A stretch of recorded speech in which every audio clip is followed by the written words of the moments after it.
Hi, I'm Kathy Keene, WHBY's Good Neighbor. I'm at Going to Pieces Quilt Company at 1017 West Northland Avenue here in Appleton. Mary Klein is co-owner of Going to Pieces Quilt Shop in Appleton, and today we are going to show you how to do half square triangles. Very easy. We're going to show you the long way, and we're also going to show you a shortcut. So join us.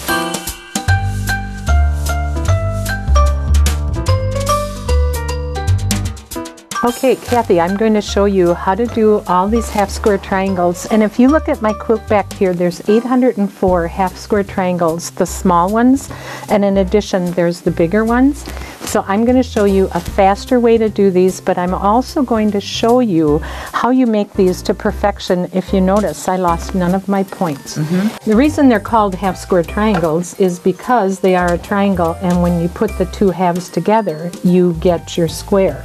So what we're going to do, the first way, I had cut my squares and then you cut them in half, and we take a light and a dark, put them together, and we're going to sew those with a 1/4 inch seam.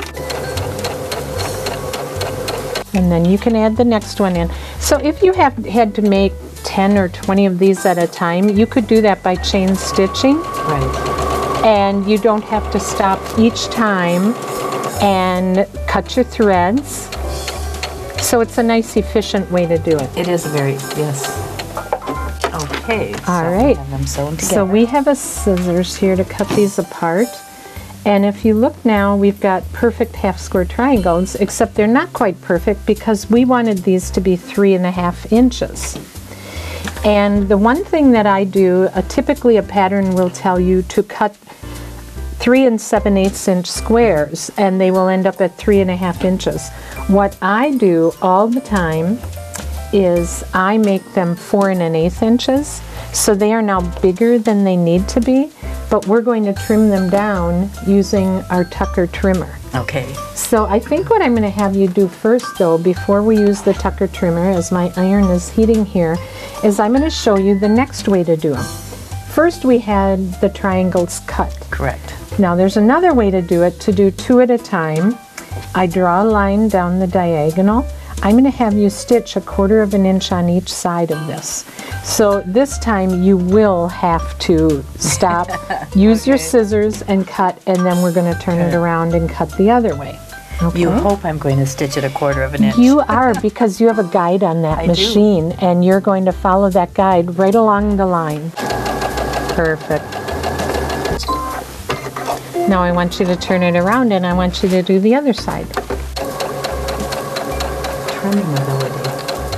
There we go. Okay, perfect. So now when you did perfectly straight line, Kathy.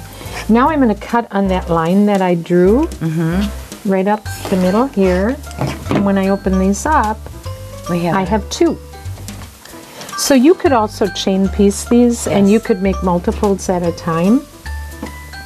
But now, remember I said that they're not the size that they're supposed to be, because we want these finishing at, say, 3 inches in the quilt, so they have to be 3.5 inches. Now, the Tucker trimmer comes in 2 different sizes. It comes in a 7.5 inch. The Tucker trimmer 3 comes up to 12.5 inches. This quilt, I needed these to be bigger, and so I used this Tucker trimmer. Okay. Because I know that these are bigger than they should be. I want that 3.5 inch line, dotted line, to be on the inside. But see this nice diagonal right there? Yes. That's going to go right on the seam that you sewed. And we're going to trim 2 sides first. And then I'm going to turn it around. And I'm going to put it right back onto that diagonal, but now I'm going to have these right on that dotted line. Okay, because I know those 2 sides are trimmed already, and I'm going to trim these 2 sides, and I'll have perfect half square triangles at 3.5 inches.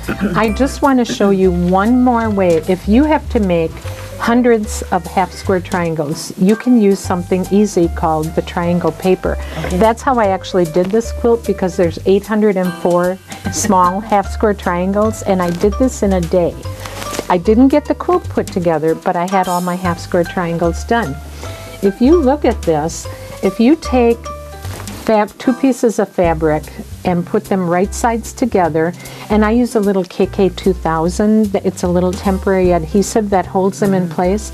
I lay this paper over the top and I lightly spray with the KK2000. I don't need to do any pinning. It's all set to go. You see the little start button there, and you see the arrows. And what you will do is start to sew. You never stop. You get to here, you come back the other way, and you run around until everything is sewn on the dotted line.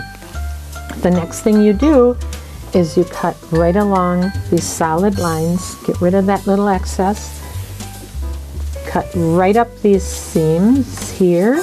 When you open them up, you're going to have 24 on this page, half square triangles that are perfect. Don't need to be trimmed. They're not wonky. They're absolutely perfect. Wow. And that's how I did them so fast with that quilt. It comes in a package of sheets. Okay. We carry the paper, they're fun. You do need to tear the paper off at the end. My one piece of advice is when you are sewing these, you tighten up your stitches. So instead of 11 stitches per inch, you might go to 13 stitches per inch because it makes it easy. There's a little more perforation to tear them off. You press them, you trim your little dog ears, and you have all your half square triangles. How easy is that? Thank you, yes. So if anybody's interested in learning how to make half square triangles, no matter what size, stop here at Going to Pieces Quilt Shop, 1017 West Northland Avenue in Appleton, and Mary and her staff will be more than happy to show you how to do that. So thank you for joining me, Crafting with Kathy. We'll see you next time.